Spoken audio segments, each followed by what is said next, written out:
Kung 2026 na pero hanggang ngayon parang wala ka pa rin naiipon, hindi ka tamad. Baka mali lang ang inuuna. Hindi ito video para pagalitan ka. Hindi rin ito tungkol sa kung sino ang mas magaling o mas disiplinado. Ito ay tungkol sa order at kung bakit maraming matino, masipag at responsable sa pera pero parang hindi pa rin umaabot sa gusto nilang marating. Para sa kaalaman lamang, hindi personal na payong pinansyal. Affiliate products in the shelf below. Pag-usapan natin ang realidad ng 2026. Hindi ito opinyon. Hindi rin ito drama. Ito ay araw-araw na karanasan ng maraming Pilipino. Una, ramdamang inflation. Hindi kailangan ng statistics para maramdaman ito. Makikita mo ito sa grocery, sa pamasahe, sa bills, sa simpleng galaw ng araw-araw. Yung mga bagay na dati okay lang, ngayon kailangan mo ng pag-isipan. Pangalawa, ang sahod hindi sabay tumataas. Maraming nagtatrabaho ng maayos. May overtime, may side hustle, may extra effort. Pero kahit ganon, hindi pantay ang galaw ng kita at gastos. Hindi dahil kulang sa sipag. Hindi dahil may mali kang ginagawa sa trabaho. Ito lang talaga ang sitwasyon at dito pumapasok ang ikatlong realidad. Kahit may ginagawa ka ng investment, parang laging may kulang. May hulog ka, may account ka, may plano ka sa papel, pero tuwing babalikan mo ang kabuuan, parang walang nabubuo. Hindi dahil zero ka, kundi dahil hindi mo ramdam ang progreso. At dito pumapasok ang linya na tahimik pero totoo. Maraming Pinoy may investment pero walang ipon. Hindi ito insulto. Ito ay obserbasyon. Maraming nagsimula ng tama sa palangin ng iba. Pero bakit parang laging kapos ang pakiramdam? May isang paniniwala na matagal nang umiikot. Hindi ito masamang intensyon pero madalas ito ang ugat ng kalituhan. Ang paniniwalang ito ay kailangan mag-invest agad para yumaman. Kung mas maaga, mas maganda. Kung mas mabilis, mas okay. At sa unang tingin mukhang logical. Kung gusto mong lumago ang pera, saan mo ilalagay? Sa investment, di ba? Walang mali sa ideyang yan, pero may kulang sa kwento. Ang investment ay hindi magic. Hindi ito shortcut. Hindi ito instant solution. Ang investment ay tool. At tulad ng lahat ng tool, may tamang gamit at tamang oras. Kapag ginamit mo ito sa maling sitwasyon, kahit gaano kaganda ang tool, hindi ito gagana sa inaasahan mo. Dito pumapasok ang isang tahimik na problema. Walang ipon equals napipilitang galawin ng investment. Hindi dahil gusto mo, kundi dahil kailangan. Kapag may biglaang gastos, kapag may kailangan sa pamilya, kapag may opportunity o obligasyon, saan ka kukuha? Kung walang malinaw na ipon, ang investment ang nagiging fallback at dito nagkakaproblema. Forced withdrawal.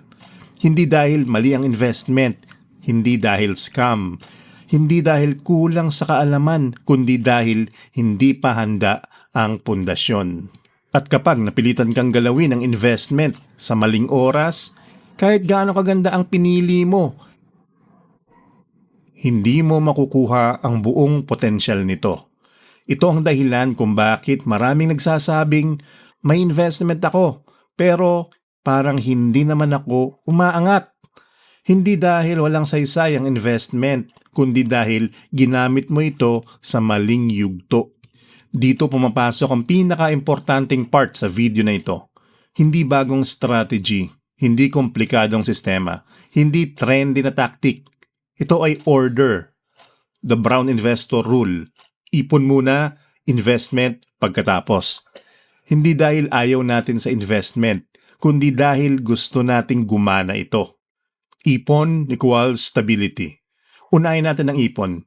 Hindi exciting ang ipon. Hindi ito pang flex. Hindi ito pang kwento. Pero ang ipon ang nagbibigay ng stability. Ito ang nagsisilbing buffer ng buhay. Kapag may ipon, hindi ka nagmamadali. Hindi ka nagpapanik sa desisyon. hindi ka napipilitang galawin ang pang long term. Ang ipon ay nagbibigay ng peace of mind. Hindi dahil malaki ang halaga, kundi dahil alam mong may sasalo.